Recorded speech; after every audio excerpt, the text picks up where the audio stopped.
Finally, I've got all the Chaos Emeralds. How dare you defy me? I am Shadow the Hedgehog. I, and only I, know what is best. No one can tell me what to do. This is who I am. What? Goodbye, Doctor.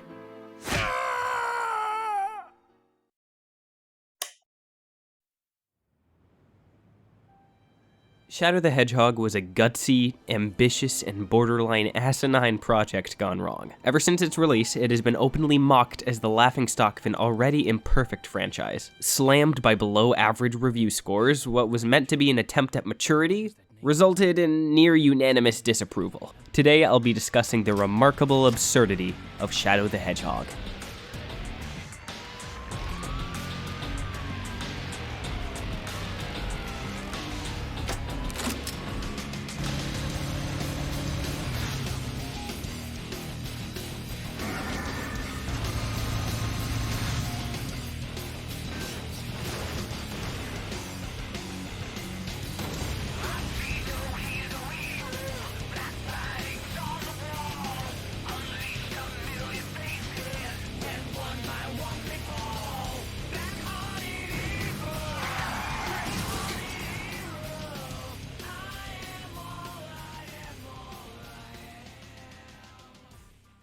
To give you some background, I love Sonic Adventure 2.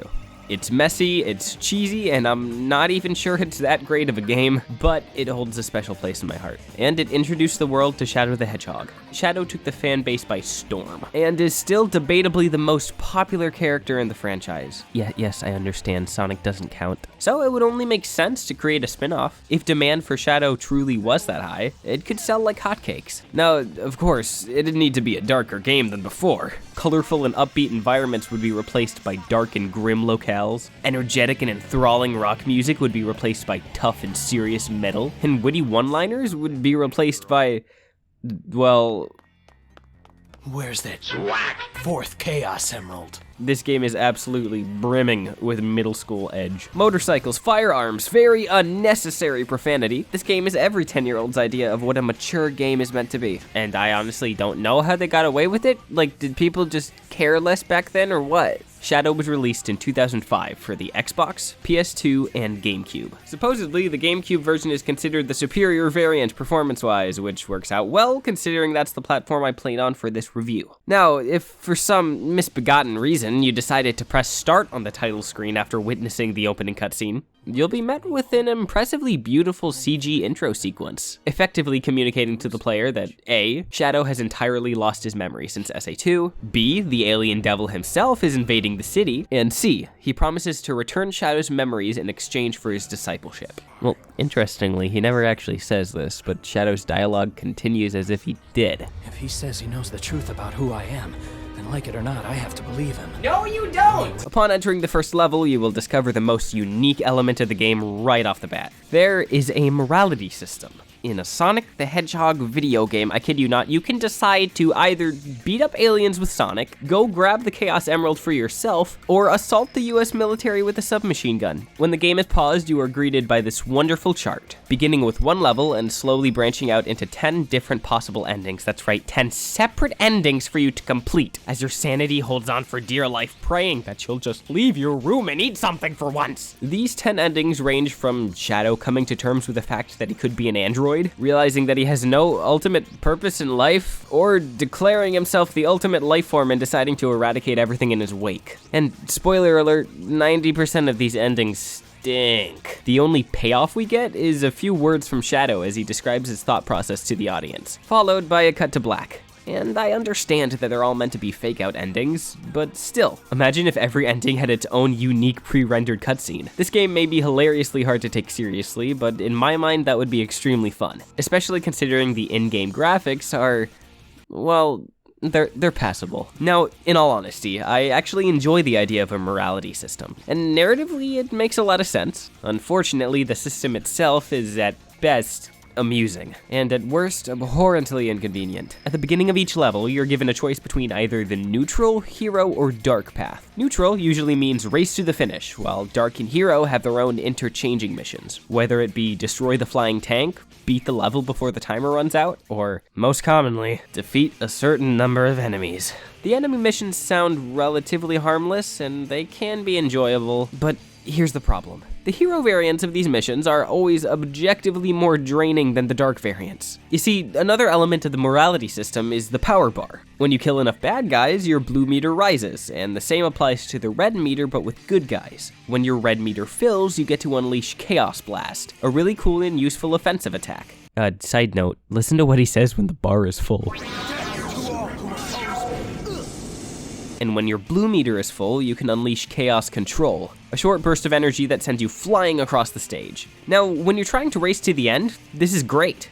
But when you're trying to scour every area for enemies to kill, it becomes more of a hindrance than an actual reward. Because if you accidentally press Y, you'll end up skipping by a quarter of the enemies you intended to kill. Again, a fun concept on paper that, in practice, was very flawed.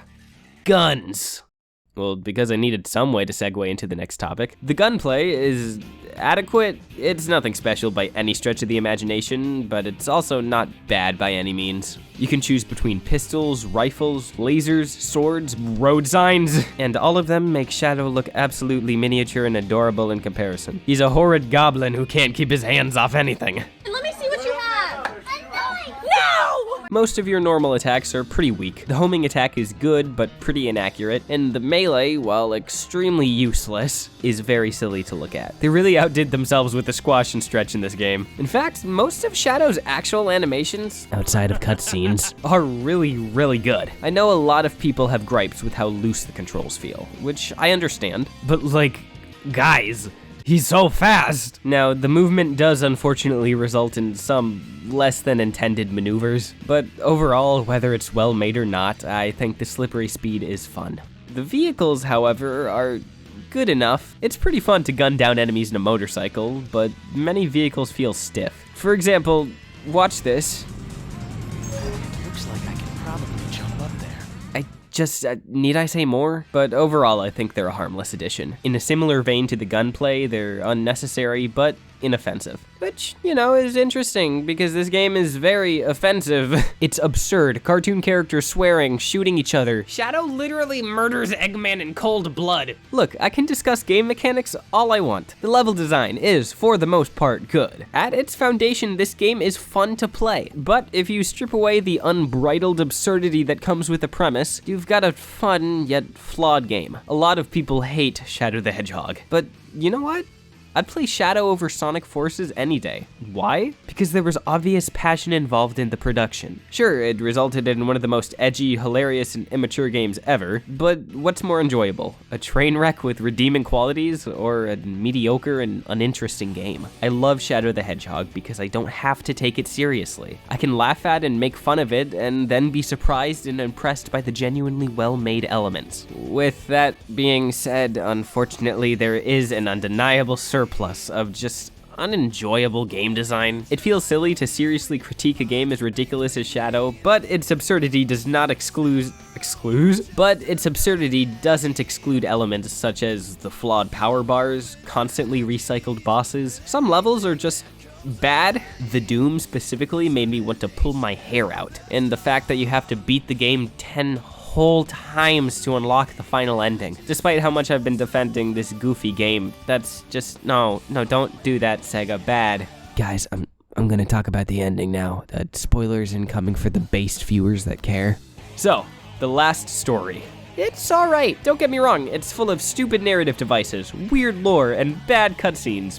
But, as we have previously established, when taking the game as lightheartedly as I was, that can sometimes enhance the experience. The final level itself was good enough. There's really not much to say on that front, but the final boss That was actually pretty hype. You get to fight the alien personification of corruption above the blood-red clouds as I Am All of Me plays on loop in the background. Another side note, this game's music is childishly edgy, but I can't help myself. Guys, Shadow is so cool. Look at him with that gun. How does he do it? Whoa, whoa, whoa, whoa, whoa, yeah! The music is very, very good. Upon defeating Devil Doom, we're granted the privilege to witness a short-lived but beautiful ending cutscene, in which the bad guys go bye-bye, Sonic and friends return to their usual antics, and Shadow finally comes to grips with the fact that his past is behind him and decides to no longer define himself by it. That was Shadow the Hedgehog. It was an experiment. Should it have ever been produced? Probably not. Is it that good of a game?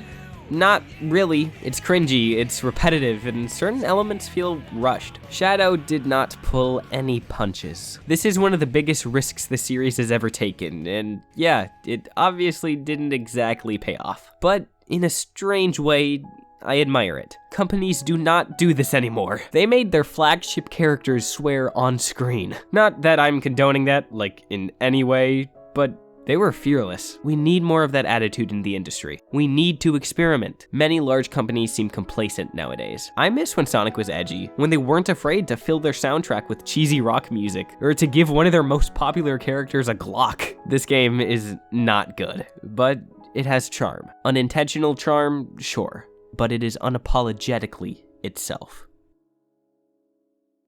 Thanks for watching my goofy essay. Let me know your personal experiences with the game in the comments below. Or if you haven't played it, let me know what you had for breakfast this morning. The first person to have had French toast is getting pinned, and don't lie to me because I will know. Check out the second channel if you're interested. I've been working on some pretty cool basement craft content, so if you'd like funny block game, then mosey your way over there. Once again, thank you all very much for watching, and I'll see you later.